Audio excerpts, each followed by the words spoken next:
생각과 함께 질문, 그리고 그 질문의 세 가지, 그러니까 SQ든 EQ든 IQ든 우리가 뭔가 재능을 개발하기 위해서는 생각과 질문이 같이 가져야 된다.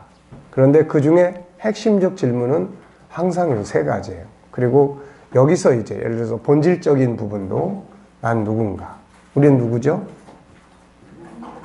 하나님의 형상을 가진 하나님의 자녀다. 그러면 이게 진짜로 자기가 자기 정체성을 그렇게 생각하느냐는 거예요. 그냥 공부가 아니고 진짜로 난 누구지? 나는 하나님의 형상을 가진 하나님의 자녀야. 이게 내 정체성이야. 그러면 이제 그 다음에 두 번째가 뭐예요? 그렇다면은 하나님의 자녀로서의 내 사명은 뭔가? 내 역할은 무엇인가? 하나님의 자녀로서 내가 지금 이 공동체에 있는데 여기서 내 역할은 뭔가? 네. 그 다음에 세 번째는 그래, 내 사명은 이거 하는 거야.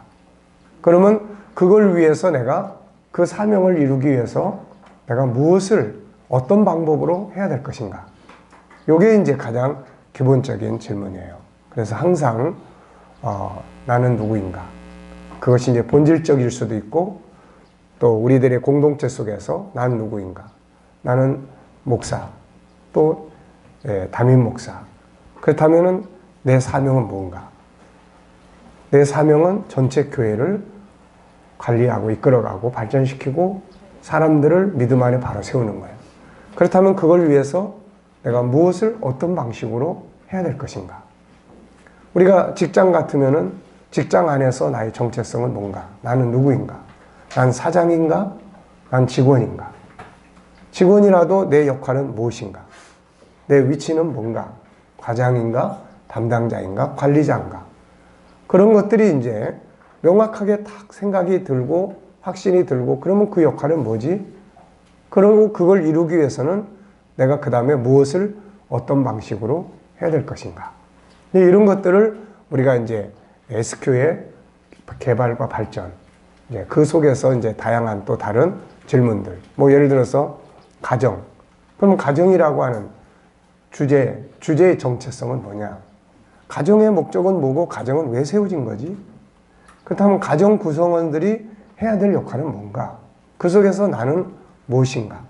그러니까 이런 것들이 이제 SQ를 발전시키는 질문들이에요. 그 다음에 이제 EQ도 마찬가지예요. EQ도 사람은 어떤 존재인가? 감성 재능도 역시 나의 감성, 상대방의 감성, 우리 모두의 공동의 행복을 추구해 나가는 이게 성품이에요. 그렇다면 나는 어떤 존재인가를 알아야 되는 거고, 또 내가 나를 인정하고 있는지, 내가 나를 얼마만큼 이해하고 있는지, 내가 나를 얼마만큼 위로하고 격려하고 있는지, 그러니까 이런 것들에 대한 이제 질문들을 쭉 해주는 거예요. 그래서 생각과 질문, 요걸 통해서 그 다음에 EQ든 SQ든 IQ든 그 답을 찾아가게 된다. 그래서 항상 우리가 생각을 많이 해라. 그 많이 하는 속에서 그냥이 아닌 질문을 많이 줘라. SQ를 발전시키고 싶으면 SQ에 관한 질문들을 많이 해줘요. 그래서 이제 그런 부분들을 통해서 그 영역이 계속 발전해 나가는 거예요. 계속. 내가 어떤 핸드폰에 대해서 우리가 지식적인 연구를 한다 그러면 계속 핸드폰은 이게 뭐지? 이쪽은 어떻게 구성이 돼 있지? 내용물은 뭐야? 이 안에는 어떤 것들이 작동하는 거야? 그 지식적으로 연구해서 결국 스마트폰은 이러이러한 용도로 사용될 수 있고 이런 위험성이 있고 이렇게 봤을 때는 이런 문제점이 있고 이렇게 사용했을 때는 이런 장점들이 있고 이런 이제 지적 능력을 이제 발전시켜 갈 수가 있게 되는 거죠, 이게. 자, 그 생각. 이 시간에는 이제 다니엘 학습법의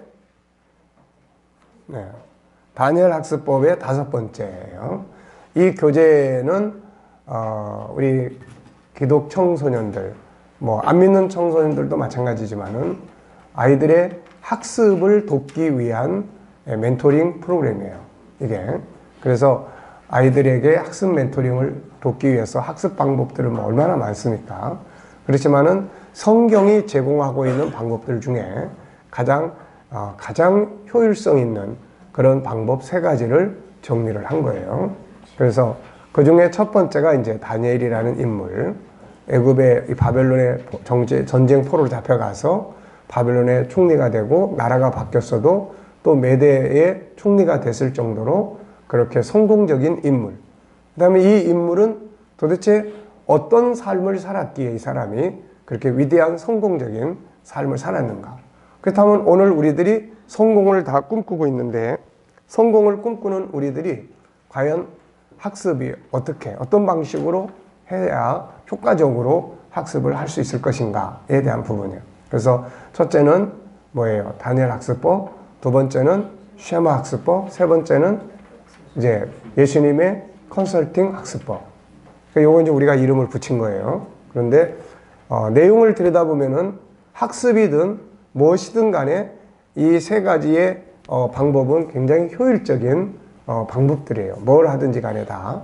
그래서 그 중에 이제 다니엘 학습법은 이제 어떻게 보면 이 내면의 세계를 강화시키는 그런 이제 기초적 작업이에요. 이게 기초적 작업, 주변 작업. 그리고 이제 본격적인 학습에 대한 부분은 쉐마하고 그 다음에 이제 컨설팅에 대한. 그래서 요걸 통해서 자기 학습을 진단하고 모자란 부분 보완하고 안 되는 부분 잘 할 수 있게 만들고 이렇게 해야 되는 거고. 그럼 학습을 왜 해야 되느냐? 뭐 때문에 해야 되느냐? 이런 것들은 이제 다니엘 학습법을 통해서 이제 본인의 정체성을 찾게 만들어주고 이렇게 이제 하는 거죠. 그래서 다니엘 학습법은 학습을 위한 하나의 준비 자세라고 보면은 이제 좋을 것 같아요. 그래서 7가지인데 첫째는 뭐였어요? 정체성. 네, 나는 누군가. 다니엘이 가진 가장 핵심적인 건 자기에 대한 철학이 뚜렷한 사람이었어요. 그래서 자기 정체성이 뭐냐? 네, 공부를 잘하느냐 못하느냐 그건 자기 정체성이 뭐냐에 달려 있습니다. 예를 들어서 내가 왕자로 태어났다. 그럼 왕자는 공부 안 하면 절대로 안 되는 인물이죠. 그래서 옛날에 왕들이 자기 왕자들을 교육하는데 얼마나 엄하게 했습니까? 그 누굽니까? 이렇게 뒤주에 들어가서 죽었던 왕자가 누구죠? 사두세자. 그 사람의 아버지도 그 사두세자를 엄청나게 강하게 교육을 시킨 사람이에요.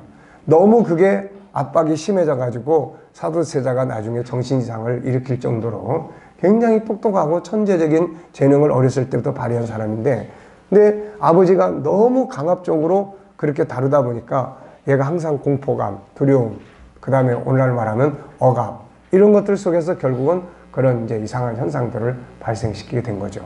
그게 만약에 주도적이고 또 자율적이고 분위기라든지 이런 것들이 잘 할 수 있도록 돕는 역할이었으면 엄청난 천재적 왕이 탄생할 수도 있었을 거예요, 이게.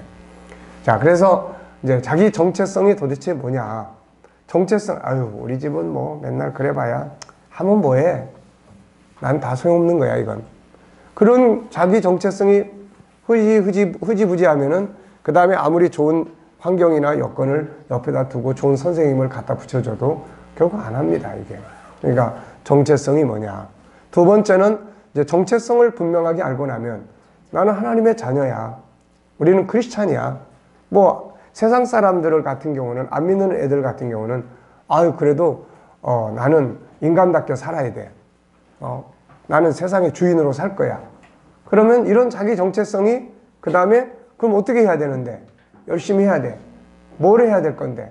그래서 해야 될 일, 안 해야 될 일들을 이제 정리해 갈 수가 있어요.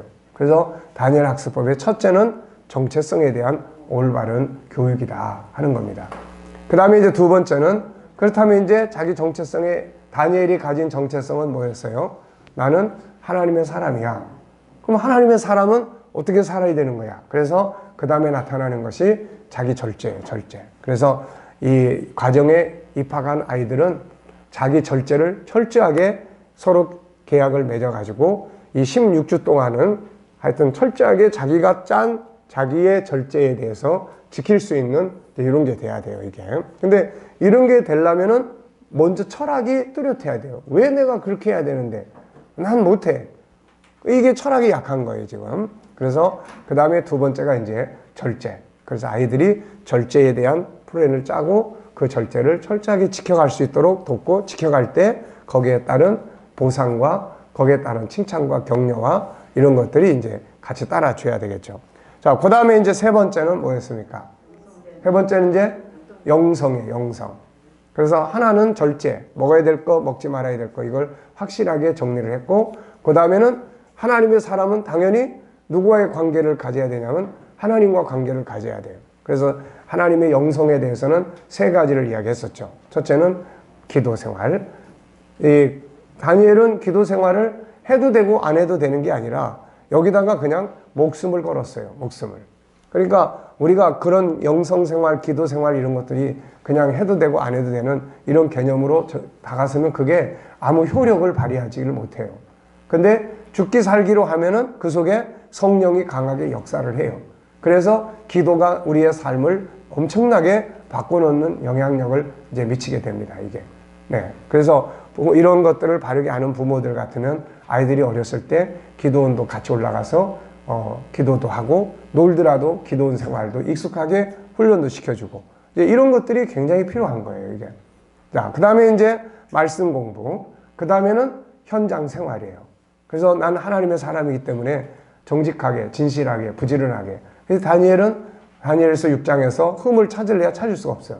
이 사람은 민첩했다고 이야기해요. 민첩했다는 것은 아주 동작이 빠르고 부지런하고 세밀하고 이런 부분들이에요. 그러니까 자기 업무에 대해서 사람들 앞에서 흠 잡힐 게 없을 정도로 그는 부지런하게 세밀하게 디테일하게 아주 잘한 거죠, 이게. 그러니까 이런 업무 능력이 결국은 그로 하여금 총리를 만들게 된 겁니다. 그러니까 그런 이제 부분에서 세 가지 영성. 하나는 하나님과의 기도 생활, 말씀. 그 다음에 자기의 삶의 현장. 이것이 확실하게 움직이게 만드는 거예요. 자, 그 다음에 이제 네 번째는 뭐였습니까? 네 번째는 이제 질문이었어요. 그래서 다니엘은 궁금하면 무조건 물어보는 거예요. 무조건. 그래서 학습을 하기 전에 먼저 질문에 훈련을 해라. 질문을 훈련을 해라. 그래서 질문의 왕이 되라는 거예요. 질문의 달인이 되라. 스스로한테도 물어보고 이걸 어디다 쓸 수 있는 거야? 오늘 내가 공부한 것들 중에 남아있는 게 뭐지? 안 남아있으면 왜 안 남아있지? 이런 질문들을 자기에게도 수시로 던지면 그게 학습이 주관적인 학습이 돼요. 주도적 학습이 된다 이거예요. 3시간 가서 앉아서 공부를 하고 왔는데 자기한테 아무 질문을 안 해. 저건 무슨 의미야? 이해됐어? 저 어디다 쓰는 거지? 남은 건 얼마만큼이나 남았어? 잘 이해된 거야? 안 된 부분은 뭐야? 이런 것들을 질문을 하지 않으면은 그냥 객관적인 학습이 돼버려요. 남의 학습이 돼버린다고요, 이게. 그러니까 그런 부분들을 어렸을 때부터 계속 학습을 하면서도 저게 무슨 뜻이야? 저게 맞는 건가? 왜 저렇게 이야기를 저렇게 될 수 있을까? 계속 질문을 통해서 그 학습이 자기 것이 되도록 만드는 것이 아주 중요한 거예요. 그래서 질문 끝난 다음에도 또 물은 중간에도 오면서도 오늘 배운 건 뭐지? 내가 남아있는 건 뭐야? 오늘 들은 이 국어의 이 과정은 어디서 사용되고 있는 거야? 사용되는 현장은 어디야? 그럼 이제 인터넷 속에 들어가서도 자기가 오늘 공부한 내용이 사용되는 현장을 뒤져보면은 그런 현장들이 쫙 나오면 한번 가볼 수도 있는 거고 이러면 이제 살아있는 자기 수업이 되는 거예요. 자기 수업이. 그러니까 무조건 열심히 해라가 중요한 게 아니에요. 무엇을 어떻게 열심히 해라. 열심히 해라. 뭘 열심히 해요? 질문 열심히 해라. 질문을 열심히 해라. 자기한테 질문하고 선생님한테 질문하고 친구한테 질문하고 야 오늘 이번 학습 잘 이해됐어? 난 무슨 뜻인지 모르겠는데 너 한번 다시 설명해 볼 수 있냐? 뭐 이런 거예요. 그러니까 이런 것들이 자기 수업이 되는 거예요. 자기 수업. 10시간 듣는 게 중요한 게 아니라 자기 수업을 했느냐 선생님 하는 이야기를 그냥 듣고만 온 거냐 선생님의 수학 강좌를 들은 거냐 내 수학 공부를 한 거냐 이제 이런 거예요. 이게. 그러니까 그런 질문에 대한 부분이 아주 중요하다. 네. 자, 그래서 우리도 마찬가지예요. 네. 계속해서 저도 어제도 이야기했잖아요. 계속 저도 뭐 화장실 들어가서도 계속 질문하고 이게 어떻게 정리하는 것이 바람직한가?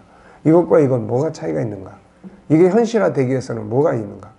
오면서도 그런 생각, 그런 질문. 계속 질문을 해야 돼요. 질문을 하면은 몰랐던 것들이 탁탁탁탁 이제 이게 발견이 되기 시작하는 거예요. 근데 질문을 안 하면은 다 흘러가 버려요. 이게 다 흘러가 버립니다. 그러니까 우리가 뭔가를 적극적으로 자기 것으로 만들려고 하거나 적극적으로 자기를 발전시키거나 그렇게 하기 위해서는 반드시 질문의 달인이 돼야 된다. 네. 자, 그래서 이제 그 다음에 5번째는 이제 좋은 친구 옆에 두기. 이거 평범한 이야기죠. 우리 많은 우리 부모들이 자녀들한테 항상 뭔 이야기 많이 합니까? 친구 잘 사귀어야 된다. 그런데 애들은 나쁜 친구일수록 좋은 친구야. 부모가 볼 때 나쁜 친구일수록 애들한테는 좋은 친구예요. 네. 그러니까 아주 이 친구의 말이 부모 말보다 더 절대적이에요. 네. 그래서 특히 사춘기를 거쳐가면서 나중에 지 스스로가 깨닫기 전까지는 어렸을 때는 부모가 절대적이었다면은 사춘기를 거쳐가면서는 친구가 절대적이에요. 그래서 절대로 그 아이의 친구를 비난하면 안 돼요. 일단 비난하면 답이 안 돼. 대화가 안 돼버려요. 예, 저도 그런 것도 모르고 우리 조카이들 키울 때 하여튼 그 친구들하고 어울려 다니고 하는 것 때문에 얼마나 많이 야단도 치고, 나 지금도 기억나는 게, 야, 네 친구가 네 인생을 책임져 주냐? 결국에 네 인생을 책임져 주는 건 부모야, 나야, 나. 근데 어쩌자고 내 말은 안 듣고 친구 말만 듣고 그렇게 그러냐? 네, 그런 말을 많이 했어요. 근데 지금 같았으면 조금 더 다른 표현들로 친구를 인정해 주면서도 그 친구를 통해서 얻는 게 뭔지, 잃어버리고 있는 게 뭔지, 이런 것들을 스스로 느낄 수 있도록 이렇게 도와줄 수 있었을 텐데, 그때는 그냥 나쁜 친구는 절대로 사귀면 안 돼, 이런 개념만 가지고 있다 보니까 그렇게 이제, 그러면 얘는 자꾸 나한테서 피하려고 그러고 지 친구들을 보호하려고 그러고 몰래 만나고 자꾸 그렇게 돼요, 이게. 그래서 분명한 거는 친구들이 미치는 영향력이 엄청나게 크지 않습니까, 이게. 그래서 이 다니엘 학습법에서는 다니엘 주변에 어떤 친구들이 있었는지 이런 거를 이제 우리가 연구를 해서 우리 주변에 어떤 친구들이 있는지, 그래서 그 친구들을 통해서 내가 얻는 건 뭔지, 그 친구가 나쁜 친구야, 좋은 친구야, 이런 개념은 이거는 하면 안 돼요, 이거는. 나쁘다는 기준이 뭔가를. 네, 그러니까 우리가 부모가 봤을 땐 나쁜데 지한테는 아주 좋은 친구예요. 지 마음을 알아주고 이해해주고 또 부모한테 야단 맞을 때 그냥 위로를 해주고 그런 좋은 친구인데, 부모는 그냥 그 친구를 보면 공부도 안 하고 담배나 피워 쌓고 엉뚱한 행동이나 취하고 그러니까 아주 불량배야, 이게. 그러니까 그 친구 만난다 그러면 막 그냥 펄펄 뛰는데 아이한테는 그 친구가 너무너무 좋은 친구예요, 이게.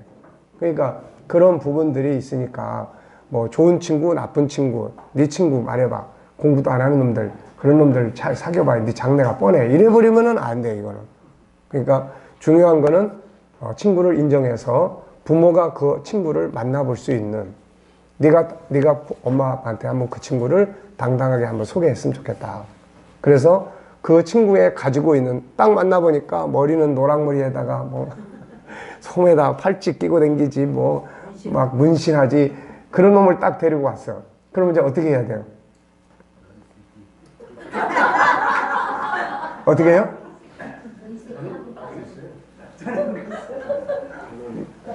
주세분 하기 전에는 그랬는데 그 느낌으로는 절대 다 인정해주고. 네. 예, 그래 딱 만나면은 야, 네 친구 진짜 개성 있더라. 응? 야, 정말 멋지더라. 느낌 있다. 예.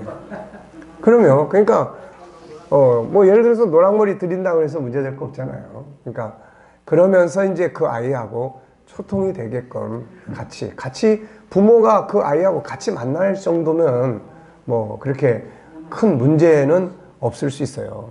네, 그러니까 만나서 같이 식사도 하고 그러면서 인생을 같이 나눌 수 있고, 그러면서 이제 아이하고는 그 친구가 뭐 좋은 친구야, 나쁜 친구야 이런 평가보다는 뭐 얻는 게 뭔지, 또 네가 혹시라도 그렇게 잃어버리고 있는 건 뭔지, 또 그 친구한테는 네가 어떤 친구가 되고 있는지, 그래서 이런 방향에서 이렇게 다뤄줄 수 있는 게 이게 필요합니다, 이게. 근데 목사님 그렇게 인정을 해주잖아요. 네. 그럼 다음날 똑같이 요구하고요. 네. 그러니까 어느 정도까지는 그거를 강압적으로 이렇게 끊으려고 그러면은 이제 그거는 안 돼. 그게 끊을 수가 없어. 그게 뭐 끊을 수 있는 게 아니에요. 그러니까 뭐 어느 단계까지는 이제 항상 뭐든지 그래요. 저 사람을 끊으려고 그러면 있잖아요. 그 사람 편이 돼야 돼, 일단. 얘가 얘하고의 관계를 끊게 하려면은 일단은 내가 엄마가 내 편이야 라고 아빠가 내 편이야 라고 하는 공감대가 형성이 돼야 돼요. 이게 안 된 상태에서 우리 아버지는 우리 적이야. 이런 생각에서 이게 뭐 아버지가 너 그놈 절대로 같이 데리고 다니면 너 다리 뭉댕이 확 불질러 놓을 거야. 뭐 그래 봐야 그건 안 되는 거예요. 네. 맨날 축복 기도를 민수기 육장을 해줬더만 민수기 육장을 지 몸에다 문신해갖고 돌아버리고. 왜 그냥 그랬더만 아유 아버님이 맨날 기도해 주니까 차를 대보면 힘고 댕기겠다고. 그러니까 그것도 이제 아이들이 굉장히 순수한 거예요. 순수하고 굉장히 순수한 거죠. 예, 그러니까 그 자기 몸에다가 딱 새겨가지고 온다는 게 얼마나 대단한 거예요. 좋은 면에서 그래서 뭐라 그랬게 애썼다 그랬지 뭐. 그러니까 좋은 면에서 잘하셨어요. 애썼다. 또 죽일 거예요 살릴 거예요 이미 끝났는데. 그리고 이제 나중에 기회가 되면 성경에서 이제 몸에 뭐 새기지 말라는 말씀들이 있으니까 그런 것들을 또 지들이 깨닫게 되고 그러면은 이제 또 바르게 만들어 가실 거죠. 안 보인 쪽에다가 일단 살짝 속여놓고. 어쨌든 굉장히 힘든지만은, 예, 그렇지만은 지금 이야기하신 대로 그렇다고 내 자식인데 이거 뭐 죽일 거예요, 살릴 거예요, 이거. 그래도 이끌어 가려면은 같은 편이 돼야만 이끌어 갈 수 있는 거예요. 네.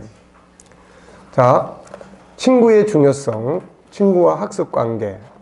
다니엘 학습법 5번째는 좋은 친구를 옆에 두는 거다. 학습과 친구의 관계는 너무나 중요하다. 다니엘에게는 좋은 친구 3명이 있었다. 사드락, 메삭, 아벳느고. 이들은 다니엘처럼 동일한 정체성과 영성을 가진 사람들이었다. 그래서 다니엘은 어려운 일을 만날 때면 이들과 함께 의논하고 기도하고 함께 싸워나가 같이 성공을 했죠. 그래서 다니엘서 1장 11절부터 쭉 이제 20절까지 세 사람. 그 다음에 2장 17절부터 문제가 생겼을 때 같이 기도할 수 있는 기도의 동역자들이죠, 이게. 자, 어떤 친구가 옆에 있는가에 따라서 학습뿐만 아니라 인생 전체에 영향력을 미치게 된다. 욕을 잘하는 친구를 옆에 두면 욕을 배우게 되고, 술을 좋아하는 친구를 옆에 두면 술을 배우고, 도박 게임을 좋아하는 친구를 옆에 두면 그것을 배우게 되고, 반대로 믿음의 친구들을 사귀면 믿음을 배우고, 비전과 꿈을 가진 친구들을 사귀면 비전과 꿈을 만들게 되고, 놀기를 좋아하는 친구를 사귀면 학습과 멀어지고, 학습을 열심히 하는 친구를 사귀면 학습에 몰두하게 된다. 인생의 성공 실패를 결정하는 중요한 것 중에 하나는 친구 관계다. 사람을 무시하고 차별하라는 말이 아니라 스스로 그런 좋은 친구가 되어야 하고 또 그런 친구를 사귀어야 한다는 말이다. 그래서 성경은 잘못된 친구에 대해서 강하게 경계하고 있습니다. 잠언 1장 10절에 보면은 악한 자리로 꿰는 친구들은 좋은 친구가 될 수가 없죠. 그래서 악한 자가 너를 깰지라도 따르지 마라. 결국 그 결과는 이제 25절에 보면은 그의 행위를 본받아 내 영혼을 올무에 빠뜨릴까 두려워한다. 네, 22장 25절이네요. 또 분노를 잘 폭발시키는 자와 사귀지 말며 울분한 자와 동행하지 마라. 이런 사람들은 사고를 치기가 아주 쉽죠, 이게. 또 27장 17절에는 철을 날카롭게 하는 것 같이 사람이 그의 친구의 얼굴을 빛나게 한다. 이제 뭐 이런 말씀들이에요. 그러니까 친구와 관계된 말씀들은 이제 좀 이런 부분들을 잘 참고해서 이야기를 나누는 게 좋겠죠. 자, 다음의 이야기는 옆에 있는 사람의 역할이 얼마나 중요한가를 보여준다. 자, 나부터 바꾸라의 저자 케빈 리먼의 이야기. 이분 이야기는 우리가 여러 번 나왔습니다. 고등학교 때 수학을 가르쳤던 윌슨 선생이 붙들어 주기 전까지 내 인생 역시 그랬다. 그때 나는 아무짝에도 쓸모없이 시간을 축내는 아이 중 하나였다. 나보다 더 절망적인 반 친구 3명이 없었다면 나는 고등학교를 꼴찌로 졸업했을 거다. 주변 사람들은 내가 졸업한 후 동네 주유소에서 바람 빠진 타이어를 갈아주거나 길 모퉁이 가판대에서 신문이나 팔면서 평생을 보낼 것이라 했다. 솔직히 나는 스스로를 멍청하다고 여겼다. 그리고 그렇게 행동했다. 그러다가 내가 17살이던 봄에 마법 같은 어느 날 내 인생을 바꿀 수학 선생님과 이야기를 시작하게 되었다. 윌슨 선생님은 우리 학교를 거쳐간 학생 수천 명을 지켜본 입장에서 완벽하다고 인정을 받는 나의 누나 젤리와 가장 성공할 것이라고 기대되는 학생인 나의 형 잭을 가르친 분이다. 선생님은 졸업이 몇 달 남지 않은 어느 날 나를 불러 말씀하셨다. 케빈, 나는 너를 알고 내 가족도 알아. 그리고 여러 해 동안 너를 지켜봤어. 올 것이 왔군. 나는 이렇게 생각했다. 또 나더러 내 형과 누나를 닮지 못했냐고 잔소리하겠지. 하지만 선생님은 내 예상과 완전히 다른 방향의 이야기를 했다. 며칠 전부터 한 생각인데 네 의견은 어떤지 물어보고 싶구나. 어쩌면 말이야, 네가 장난치느라 들이는 에너지를 정말로 자신에게 이로운 어떤 일에 집중하는 데 쓸 수도 있지 않을까. 지금처럼 반에서 유명한 광대 노릇하느라 허비하지 말고 그래봤자 내 손해일 뿐이니까 말이다. 나는 이 해성문이 노처녀 선생님이 다른 교사들처럼 마냥 야단만 치지 않는다는 점에 놀랐다.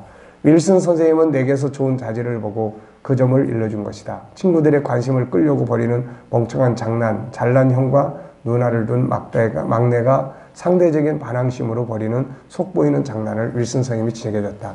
그리고 선생님은 나를 가망 없는 녀석이라 치부하지 않고 내 인생에서 가능성을 찾았다. 윌슨 선생님은 나에게 스스로 인생을 바꿔보라고 말하므로 내 안에 있는 도전의식을 불러 일으키는 통찰력이 있었다. 선생님 덕분에 나는 최악의 상태에서 빠져나올 수 있었다. 케빈 리모는 똑똑한 누나와 형 아래서 자신의 숨쉴 가치조차 없는 사람처럼 취급받으며 살았다. 그러다 보니 주변의 관심을 끌기 위해서 광대처럼 행동한 것이다. 사람은 누구나 치이는 거 싫어하고 자기 알아주는 본성이 있기 때문이다. 그러나 내면의 세계는 다르다. 케빈의 선생님은 그것을 보았고 그것을 일깨워 주었다. 케빈 리머는 이후 스스로를 변화시켰고 대학을 들어갔고 실패를 거듭하게 됐지만 결코 주저하지 않고 마침내는 우등생이 된다. 예전의 케빈과 지금의 케빈은 너무나 다른 모습이다. 다음에 박사학위를 취득했고는 35종 이상의 책을 썼고 다양한 방송에서 헤아릴 수 있는 많은 활동을 하고 있다. 오늘 당신의 삶은 어떤가? 현실의 삶이 정말 당신이 원하는 삶을 살고 있는가? 아니면 누군가의 관심을 사기 위해서 혹은 어쩔 수 없어서 죽지 못해 살고 있는가? 그러면서 마음속에는 진정한 당신의 자아는 늘 괴로움과 고통을 갖고 있는가? 이제 희망을 갖자 얼마든지 새로운 삶을 살아갈 수 있다. 이 사람 같은 경우는 이 윌슨 선생님이 그의 인생을 바꿔놓는 터닝 포인트가 될 수 있었던 거죠. 뭐 이분이 옆에 없었다면 이 사람은 결국 또 이제 어떤 인생을 살 수 있었을까 하는 생각을 좀 해보게 되죠. 자, 타이슨의 흥망을 결정한 두 여자. 어떤 사람이 옆에 있는가에 따라 인생 바뀐다. 남자가 여자를 잘 만나면 흥하고 반대의 경우는 크게 상한다는 속설이 있다. 크게 망한다는 속설이 있다. 모든 것은 케이스 바이 케이스이겠지만 전설적인 핵주먹 마이크 타이슨의 인생에서 그 속설은 진리가 된다. 타이슨의 첫 번째 아내는 로빈 기븐스였다. 결국 이 사람 때문에, 이 여자 때문에 이 타이슨은 완전히 다 그야말로 재산도 다 털어먹고 결국은 패망하는 위기에 처하게 됩니다. 그 밑에를 보시면은 로빈 기븐스가 모든 것을 망쳐놓았죠. 우리는 동킹의 유혹으로부터 마이크를 지켜내기 위해 노력하고 있었습니다. 킹은 가진 수단을 동원해 그를 유혹했거든요. 그리고 기븐스까지 나타나자 마이크는 우리를 만날 시간조차 없었어요. 우리는 마이크에게 주로 잔소리만 했으니 그 역시 우리를 만나기 부담스러웠겠죠. 그러던 어느 날 기븐스가 나타났어요. 자신이 미세스 마이크 타이슨이니 앞으로는 모든 비즈니스를 자기에게 보고하라고 하더군요. 그래서 우리는 그때 마이크에서 손을 뗄 수밖에 없었죠. 타이슨은 은퇴할 때까지 복싱에서만 3천억 원 이상을 벌어들였지만 2003년 파산했다. 타이슨을 아는 모든 사람들이 그는 이제 끝났다라고 말했다. 그런데 2010년대에 들어 타이슨은 스포츠 미디어의 새로운 아이템으로 급부상했다. 술이나 약물에 취하지 않은 상태로 나타나서 과거를 회상하며 과거에 대한 진심 어린 고백과 참회를 시도하는 타이슨의 노력은 미국뿐만 아니라 전 세계 스포츠 팬들에게 엄청난 감동을 선물했다. 그는 핵 이빨 사건으로 앙숙이었던 홀리필드에게 용서를 구했고 홀리필드는 타이슨의 사과를 받아들였다. 홀리필드는 은퇴 후 매운 양념소스 사업을 하고 있었는데 타이슨 홀리필드 핫소스의 광고에 출연하기도 했다. 그는 전국을 순회하며 자신의 처참에 떠오른 시절과 13세에 38번의 체포를 당했을 정도로 흉폭했던 과거, 그리고 링에서 이룬 영광, 그 이면의 공허함에 대해 담담하게 털어놓았다. 마이크 타슨의 모놀로그 쇼는 대단한 반향을 일으켰다. 자, 그 밑에 내려가 보시면, 그런데 이러한 타이슨의 재기 배경에는 한 여성이 있었는데 그의 세 번째 아내인 라기아 스파이스다. 그녀는 2009년에 타이슨과 결혼했고 그 직후 타이슨은 방송인으로 새로운 경력을 쌓기 시작했다. 그녀가 어떤 방법을 썼는지는 확실치 않지만 그녀는 타이슨이 술을 마시지 않도록 만들었고 카메라 앞에 서도록 유도했다. 그녀와의 결혼 이후 타이슨은 영화 행오버에 출연했고 유명 뮤지션의 뮤직비디오에서 어설픈 코믹 댄스를 선보였다. 폭스의 다큐멘터리를 보면 그녀는 광고주와 타이슨이 협상을 하는 자리에 타이슨과 동행해 수완을 발휘하기도 한다. 기본스가 망가뜨린 타이슨을 스파이서가 부활시킨 셈이다. 옆에 누가 있는가에 따라서 인생은 달라진다. 혼자서는 세상을 살기 어렵다. 좋은 멘토를 찾고 필요한 부분을 상담하라. 이것이 인생을 바꾸는 중요한 동기가 된다. 플라톤이라고 하는 사람 뒤에는 소크라테스가 있었고 임상옥 뒤에는 홍득주라는 멘토가 있었고 허준 뒤에는 유이태라는 멘토가 있었다. 조수미 뒤에는 카라얀이라는 멘토가 있었고 박지성 뒤에는 히딩크라는 멘토가 있었고 해밍웨이 뒤에는 셔우드 앤더슨이라는 멘토가 있었다. 작가가 되는 것이 꿈이 난 청년이 있었다. 그는 제1차 세계대전 이후 유명 소설가인 셔우드 앤더슨을 찾아서 무작정 시카고로 온다. 그는 작가 되는 것이 꿈이었음에도 불구하고 글을 어떻게 써야 하는지도 모르는 청년에 지나지 않았지만 앤더슨을 만나면서부터 달라지기 시작한다. 그는 자신이 쓴 글을 앤더슨에게 보여줬고 앤더슨은 그 글을 읽으며 솔직하게 비평해준다. 그는 앤더슨의 비평을 자신의 노트에 메모도 하고 밤을 새워가며 작품에 대해 토론을 벌이게 됐다. 2년이 지난 후 그는 앤더슨의 소개로 첫 번째 소설 해는 또다시 떠오른다를 출간했는데 이 작품을 계기로 크게 인정받는다. 이 사람이 바로 노인과 바다로 노벨 문학상을 수상한 어니스트 해밍웨이다. 만일 그때 해밍웨이가 앤더슨을 만나지 못했다면 어떤 삶을 살았을까? 평범한 범부로 살지 않았을까? 우리는 셔우드 앤더슨 같은 사람을 인생의 멘토, 위대한 스승이라 부른다. 좋은 관계는 인생을 행복과 성공으로 가게 하고 잘못된 관계는 인생을 불행과 실패, 파멸로 가게 한다. 그래서 좋은 만남이 필요하고 또 좋은 관계를 가질 수 있는 능력을 가져야 한다. 자, 좋은 친구 만들기. 우리가 사귀고 만들어야 할 친구는 어떤 친구일까? 우선 첫째는 예수님은 우리의 좋은 친구다. 그래서 예수님께서 너희는 내가 명하는 대로 행하면 나의 친구다 이렇게 말씀하죠. 예수님은 우리의 구세주일 뿐 아니라 우리의 좋은 친구다. 자기 목숨까지 바쳐준 좋은 친구다. 우리를 위로하고 우리의 가치를 높여주고 우리의 재능을 개발해주고 우리를 치료해주고 우리를 영생의 길로 인도해 주시는 좋은 친구다. 친구의 가장 좋은 점은 뭐예요? 친구의 가장 좋은 점은 소통이에요. 그러니까 예수님이 친구라면 그분과 소통이 분명히 있습니다. 소통이 없는 친구 관계는 친구가 아니에요. 그래서 친구는 소통이에요. 항상 만나서 이야기 나누고 항상 듣고 먹고 같이 나누고 속상하면 만나서 이야기 나누고 하는 거죠. 예수님은 항상 우리와 소통하길 원합니다. 소통이라는 게 뭐예요? 묻고 귀 기울이고 그러는 거죠. 내가 하는 말 이야기해주고 또 야 어떻게 하면 좋겠냐 이런 거 묻고 그 다음에는 듣는 거예요. 자, 그래서 우리가 예수님을 친구로 삼는다면은 그분의 말씀에 귀 기울이고 그분의 뜻이 뭘까? 그분이라면 어떻게 하실까를 묻고 응답받는 삶이에요. 그분의 또 다른 이름은 원더풀 카운셀러입니다. 원더풀 상담자예요. 이사야서 9장 6절에서 세상에 아기의 모음으로 세상에 오실 예수님을 소개했는데 그때 그가 소개한 이름 중에 하나가 원더풀 카운셀러예요. 한글 성경에는 기묘자, 모사라고 되어 있고 영어 성경에서는 He will be called a wonderful counselor 이렇게 되어 있어요. 그러니까 그는 wonderful counselor라고 불리워질 것이다. 그런 이야기예요. 그러니까 wonderful counselor라는 게 뭐예요? 위대한 상담자예요. 상담이라는 게 뭐죠? 일방적으로 자기 이야기만 하고 오는 게 아니에요. 이럴 때는 어떻게 하는 게 좋을까요? 그래서 상담은 말하고 듣는 겁니다. 그래서 예수님과 우리의 관계가 그냥 믿습니다만의 관계가 되면은 이거는 친구지간이 아니에요. 친구라고 하는 것은 이럴 때 주님의 생각은 어떠십니까? 이럴 때 제가 어떻게 행동을 하면 좋을까요? 이게 이제 주님과의 좋은 친구 관계를 가는 사람이고 그런 사람들은 예수님으로부터 엄청나게 많은 좋은 조언들을 들을 수가 있게 되는 거예요, 이게. 자, 현실적인 친구들입니다. 우리는 학교에서 삶의 현장에서 항상 친구를 만나고 사귀고 함께 합니다. 그래서 스스로 좋은 친구가 되기 위해서도 노력해야 하고 또 좋은 친구를 사귀기 위해서도 노력해야 됩니다. 우선은 우리 아이들이 친구에 대한 개념이 잘 없다는 거예요, 이게. 우선 애들이 뭐 좋은 친구다 나쁜 친구다 이런 개념을 갖고 학교에 가서 친구를 사귀고 이게 아니고 그냥 더불어서 같이 잘 지내는 애들은 그냥 좋은 친구가 되고 이렇게 되는 거예요. 그러니까 어렸을 때부터 아이들에게도 좋은 친구의 개념을 잘 심어줄 필요가 있습니다. 무조건 뭐 공부 잘하는 애만 좋은 친구라고 할 수 없죠. 만약에 인성이 떨어져 있다면은 공부는 잘해도 인성, SQ가 떨어져 있다면 나중에 잘한 똑똑한 머리 가지고 사기치는데 갈 이 가능성이 굉장히 커요.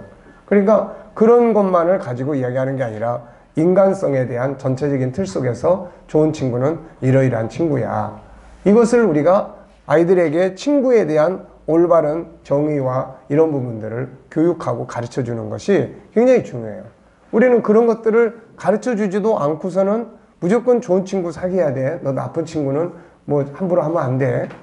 예, 이런 개념이 돼서는 안 됩니다, 이게. 자, 좋은 친구란 어떤 친구일까? 여러 가지 있을 수 있지만 우선 같은 믿음 안에 있다면 가장 좋을 것이고 생각하는 것, 사는 삶이 서로 통하기 때문이죠. 공부를 잘하는가 못하는가 보다는 항상 변화와 발전을 위해서 노력하는 친구라면 참 좋은 친구가 될 수 있고 거짓되지 않고 성실과 진실을 가지고 노력하는 친구, 함께 비전을 꿈꾸고 만들어갈 수 있는 친구, 서로의 감정을 위로하고 이해하고 도울 수 있다면 좋은 친구라고 이야기할 수가 있죠. 무조건 뭐 공부 잘하는 사람이어야 돼 이런 개념은 안 됩니다. 그거는 공부를 무조건 수학 점수 좋고 국어 점수 좋다고 그래서 인간성이 좋은 것은 아니란 말이죠, 이게. 그러니까 믿음 안에 있다면 신앙 안에서의 공통된 것을 같이 나눌 수 있으니까 좋은 친구의 역할이 될 수가 있겠고, 그 다음에는 서로 변화와 발전을 위해서 노력하는 모습을 가진 사람, 거짓되지 않고 성실과 진실을 가지려고 노력하는 사람, 함께 비전을 꿈꾸고 만들어갈 수 있는 사람, 서로의 감정을 위로하고 이해하고 도울 수 있는 사람, 이런 정도라면 좋은 친구라고 할 수 있는 거죠. 반대로 우리를 파멸로 몰고 갈 위험이 있는 친구들은 이건 멀리 있어야 돼요. 이런 친구는 경계를 해야 됩니다. 우선 시편 1편 1절에 보면은 악인들, 악한 꾀를 가지고 함께 참여하자 하는 사람들, 죄 짓는 길에 서 있으면서 거기에 같이 동참하자 하는 사람들, 이건 좋은 친구가 될 수가 없어요. 결국은 망하는 길로 끌고 갑니다. 그리고 잠언 1장 10절에 이런 악한 자가 너를 꾀면은 따르지 마라. 네. 그리고 24장 1절에는 악인의 형통함을 부러워하지 말며 그와 함께 있으려고 하지도 말라. 악인들의 형통은 결국 감옥 가는 거예요, 이거. 악인들이 뭐 잘 된다, 형통한다. 이거는 얼마 안 있으면 이제 이거 감옥 가는 거예요, 이거. 그러니까 그런 자리에 있으면 안 된다. 그 다음에 또 노를 품은 자와 사귀지 마라. 아까 이야기했죠. 분노를 항상 마음에 품고 다니는 친구들은 언제 어떤 행동을 저지를지를 몰라요. 또 그의 행위를 본받아서 내 영혼을 올무에 빠뜨릴까 두려운 것이다. 그 다음에 23장 20절에는 술을 즐겨하는 자들과 고기를 탐하는 자들과 더불어서 사귀지 말라. 예, 술을 좋아하고 방탕하고 쾌락적이고 이런 것들을 더불어서 사귀다 보면은 결국은 자기도 그렇게 되고 이런 인생은 나중에 가서 보면은 뭘 할 수가 없어요. 결국은 가서 허황된 것을 쫓아다니다가 결국은 나중에 손에 잡은 거 없이 그냥 그런 경우들이 많게 되죠. 술 취하고 음식을 탐하는 자는 가난해질 것이요 잠자기를 즐겨하는 자는 헤어진 옷을 입을 것이다. 그러니까 친구들에 대해서 강의를 해줄 때는 이런 부분들을 설명을 해주고 이런 것들에 대해서 올바르게 이해할 수 있도록 도와줘야 돼요. 그래야지 아까도 이야기했지만은 우리는 기본 프로그램을 깔아주지 않은 상태에서 무조건 뭘 하라고만 이야기를 한다고요, 이게. 그러니까 이런 부분들을 잘 가르치고 또 토론을 하고 대화 나눌 수 있는 이런 거예요. 내 주변에는 어떤 친구들이 있는지 살펴보자. 혹시 나를 파멸로 가게 할 수 있는 친구가 있다면 멀리하자. 멀리해야 돼요. 거기서 뭐 왕따 당하는 것 때문에 혹시 뭐 폭력 때문에 뭐 이런 것 저런 것 때문에 못 빠져나오고 끌려가면은 그건 결국 이제 안 되죠. 그러니까 그런 걸 이제 부모와 상담하고 또 멘토와 상담하고 학교에서 상담하고 해서 필요하다면 학교를 뭐 옮길 수도 있는 거고 그런 다양한 방법들을 통해서 그런 자리에서 빠져나오게 하는 거죠. 나는 다른 친구들에게 또 반대로 어떤 친구가 되고 있는지 또 살펴보자. 내가 또 그런 친구가 되고 있다면은 내가 다른 사람을 파멸하게 만드는 이런 문제들이 생기게 되는 거죠, 이게. 자, 세 번째는 이제 책 속의 친구들을 만들 수가 있습니다. 현실에는 없지만 만나고 사귀어야 할 친구들이 많아요. 그것은 바로 책 속의 주인공들이에요. 우리는 얼마든지 책 속에서 친구를 사귈 수 있는데 아인슈타인을 친구로 삼을 수도 있고 모차르트를 친구로 삼을 수도 있고 성경의 인물인 요셉이나 다니엘을 친구로 삼을 수도 있어요. 그리고 이들의 생각이나 취미, 의견, 방법들을 얼마든지 얻을 수가 있습니다.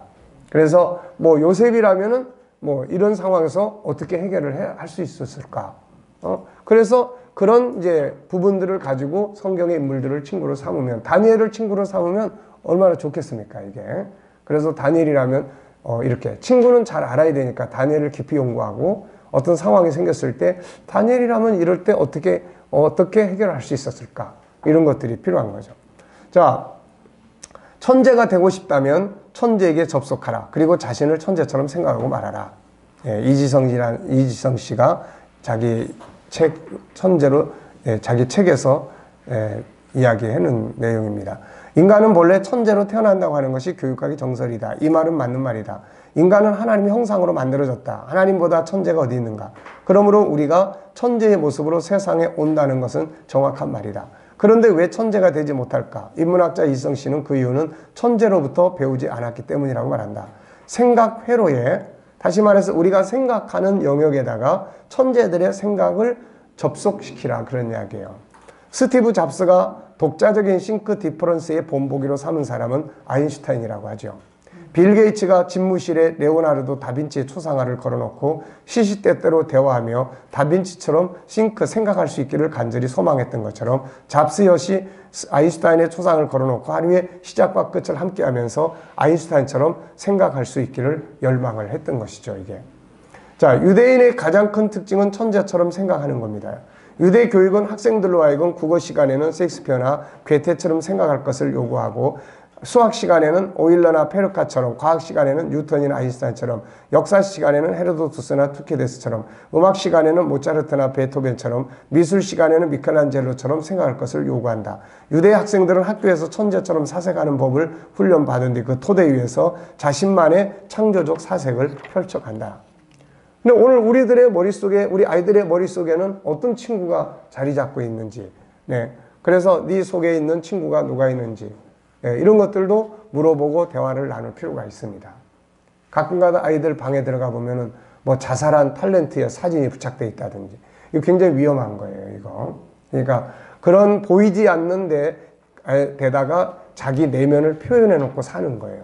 그러니까 그런 것들은 잘 대화를 나누고 소통할 수 있어요. 야, 저런 거 왜 붙여놓고 사니? 이러면 이제 더 붙여, 이제.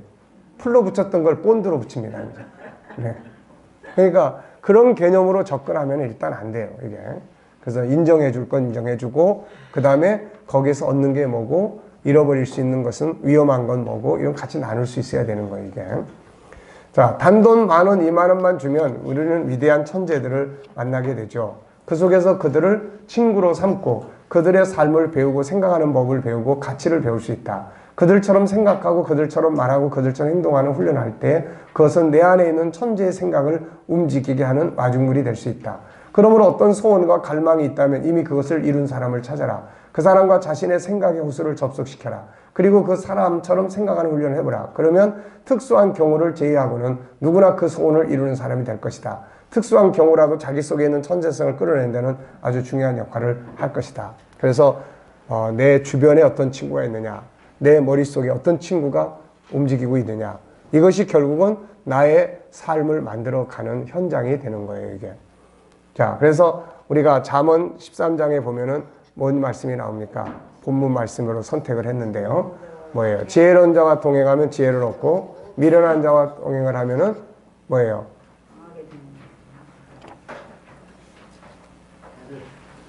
해를 받는. 네, 해를 받게 된다. 자, 잠언에서 솔로몬이 친구의 관계에 대한 이야기를 해놓은 겁니다. 그러니까 벌써 3000년 전에 뭐 인간사 속에는 항상 좋은 친구 옆에 있으면은 결국 좋은 인생 만드는 거고, 안 좋은 친구 옆에 있으면은 결국 안 좋은 길로 갈 가능성이 굉장히 큰 겁니다, 이게. 그러니까 그런 부분들이 우리 학습 멘토링을 하는 아이들에게 진정한 친구론에 대해서 설명해 줄 수 있는 이런 부분들을, 그래서 이런 걸 이제 나중에 상담을 해야 돼요. 개별적 상담. 공개적으로는 이야기 다 못해요. 그러니까 개별적 상담을 꼭 통해서 그렇다고 야 그런 친구 그 빨리 다 떨어뜨리라고만 할 게 아니라 그런 부분들을 어떻게 대응해 갈 것인지 이런 상담이 필요합니다. 자, 아시겠죠? 자, 10분간 휴식하겠습니다. 질문하겠습니다. 네, 질문. 저기 유명한 저기 가수들 엘비스 프레슬리 이런 사람들 네. 몇십 년이 지났어도 지금도 막 추모하고 그 사람에 대해서 막 하고 그런 사람들은 영적으로 뭔 적성이 있어서 그런가.